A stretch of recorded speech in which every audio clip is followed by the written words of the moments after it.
Shalom Bapak Ibu yang terkasih dalam Tuhan Yesus Kristus. Hari ini kita bertemu kembali di dalam program Sapa Senja. Dan tema renungan kita pada hari ini saya akan melanjutkan dari apa yang saya sampaikan minggu lalu, yaitu teladan dari sang perwira di Kapernaum.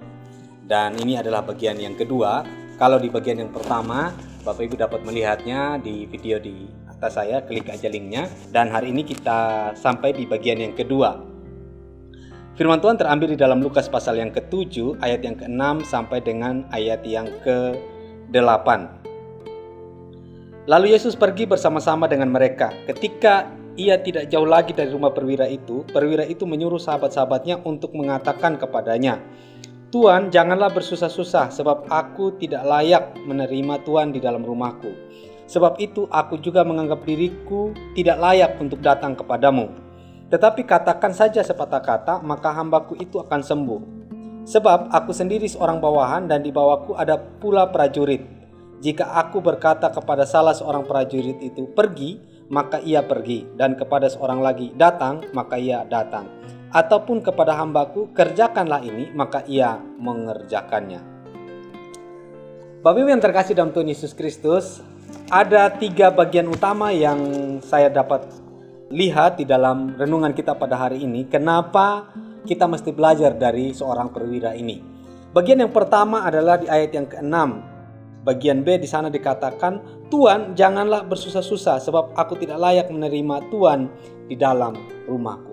Teladan yang pertama dari perwira ini adalah dia menganggap Tuhan Yesus Kristus sebagai Tuan atas dirinya. Ya, padahal statusnya dia adalah seorang perwira yang mana memiliki seorang hamba. Otomatis yang jadi tuan sebenarnya adalah perwira itu. Tetapi ketika dia bertemu dengan Tuhan Yesus, ya, kalau di konteks di sini dia mengutus sahabat-sahabatnya, dia mengatakan bahwa Tuhan Yesus itu adalah Tuan. Dia memanggilnya Tuan, ya, karena di sana dikatakan, "Tuan, janganlah bersusah-susah, sebab aku tidak layak menerima Tuan di dalam rumahku." Jadi perwira ini menganggap Tuhan Yesus sebagai Tuan. Nah, di dalam bahasa aslinya di sana dikatakan kurios. Nah, kurios ini memiliki 3 pengertian. Yang pertama adalah bahwa kata Tuan di sana memiliki makna adalah pemilik. Ya, seolah-olah si sang perwira berkata bahwa yang memiliki hamba ini bukanlah tuannya, bukanlah perwira ini, tetapi Tuhan Yesus, sang pencipta segalanya. Jadi ketika hambanya ini sakit, perwira ini mengatakan, "Tuan, bahwa pemilik sebenarnya kehidupan itu adalah Tuhan Yesus Kristus." Ya.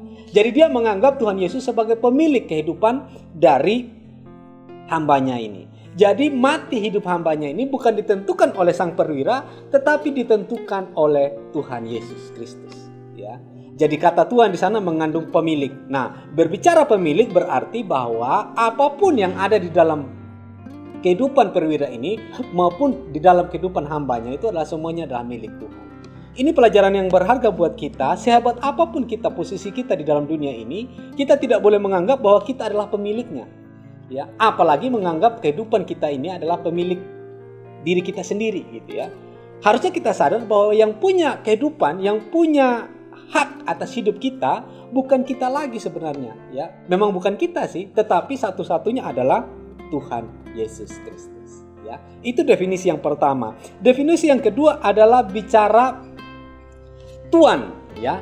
Tuan di sini adalah sebagai bentuk penghormatan, ya, di mana Tuhan Yesus sebagai seseorang yang luar biasa pada waktu itu dan sampai sekarang juga, ya.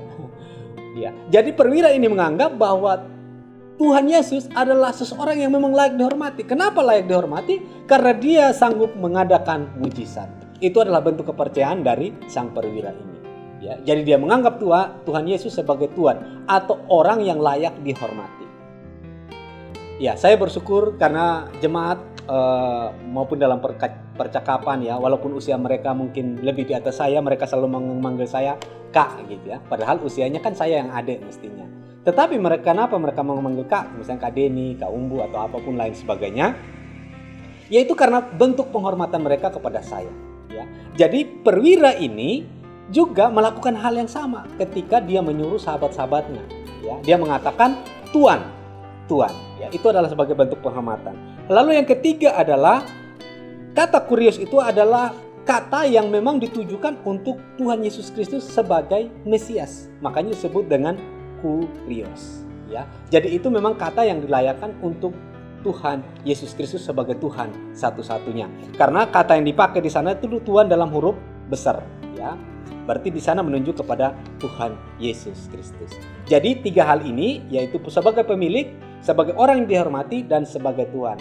Dalam 3 kandungan inilah menunjukkan bahwa perwira ini menganggap Tuhan itu adalah sesuatu yang luar biasa. Ya, Tuhan Yesus adalah pribadi yang luar biasa di dalam hidupnya.